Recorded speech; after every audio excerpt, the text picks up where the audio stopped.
नमस्कार। हम जो कुछ हैं उसके लिए हम स्वयं उत्तरदायी हैं। हम जो कुछ भी होना चाहें वह हो पाने की शक्ति हम में है। यदि हमारा वर्तमान रूप हमारे पूर्व कार्यों का परिणाम है तो निश्चय ही अपने आज के कर्मों द्वारा हम अपना अभीप्सित रूप बना सकते हैं। इसलिए हमें कर्म करना सीखना चाहिए। स्वामी विवेकानंद जी ने यह कथन न्यूयॉर्क में श्रीमद् भगवत गीता के कर्म योग के व्याख्यान में कहा था।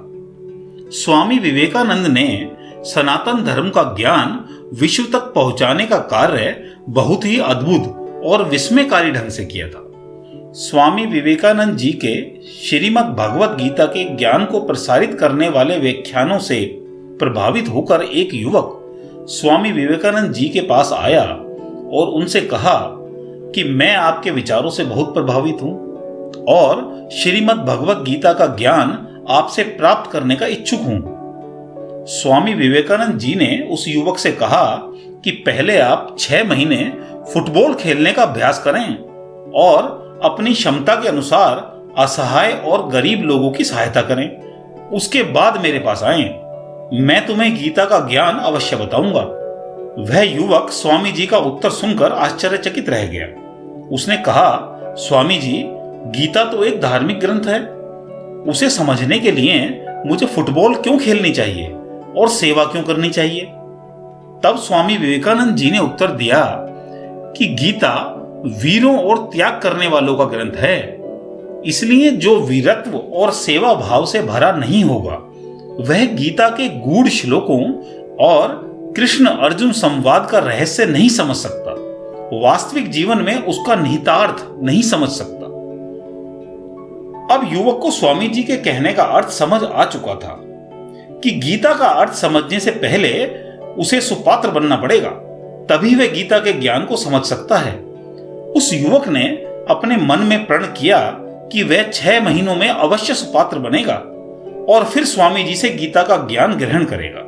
उसने फुटबॉल और व्यायाम से अपना तन बलशाली बनाया और सेवा से जीवन को पवित्र किया। ठीक 6 माह के बाद वह स्वामी जी के पास फिर से पहुंचा। तब स्वामी जी ने कहा कि अब तुम वास्तव में गीता को समझने के पात्र हो चुके हो।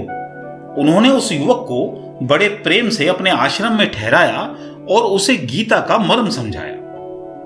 वह युवक गीता के ज्ञान से इतना प्रभावित हुआ कि उसने गीता प्रचार मंडल की स्थापना की और उसका काव्य रूपांतरण बांग्ला भाषा में किया। युवक का नाम आचार्य सत्येंद्र बनर्जी था। उन्होंने गीता के अपने गेय पदों को मनोहारी ढंग से गा गा कर लोगों तक पहुंचाने का उत्तरदायित्व उठाया। उन्होंने चटगांव के निकट एक अनाथालय और विधवा आश्रम भी खोला, साथ ही अनेक स्थानों पर व्यायामशालाएं भी। एक बार स्वामी विवेकानंद ने कहा था कि मंदिर संपूर्ण जीवन के मार्गदर्शन के केंद्र होने चाहिए। वहीं व्यायामशाला हो, वहीं पुस्तकालय भी हो और ध्यान केंद्र भी, साथ ही निर्धनों के लिए सहायता केंद्र भी हो। आचार्य सत्येंद्र बनर्जी ने एक ऐसा ही मंदिर चटगांव में भी बनवाया। केवल वेदों, उपनिषदों और गीता के ज्ञान को किताबी ढंग से जान लेना पर्याप्त नहीं है, उसे व्यवहार में उतारना आवश्यक है। गीता ही नहीं, किसी भी धर्म ग्रंथ को पढ़ने का लाभ तभी है जब हम उसमें सीखी हुई बातों को दूसरों के कल्याण के लिए प्रयोग कर पाएं। लेकिन दूसरों के कल्याण के लिए हम तभी आगे बढ़ते हैं जब हमारे मन में वैसी भावना होती है। इसीलिए स्वामी विवेकानंद ने गीता का पाठ पढ़ने आए युवक को पहले खेलने और सेवा करने का उपदेश दिया था। आपको यह वीडियो अच्छी लगी है तो लाइक, कमेंट व शेयर करें। आप हमारे चैनल पर पहली बार आए हैं तो चैनल सब्सक्राइब करके बेल आइकन भी अवश्य दबाएं। धन्यवाद।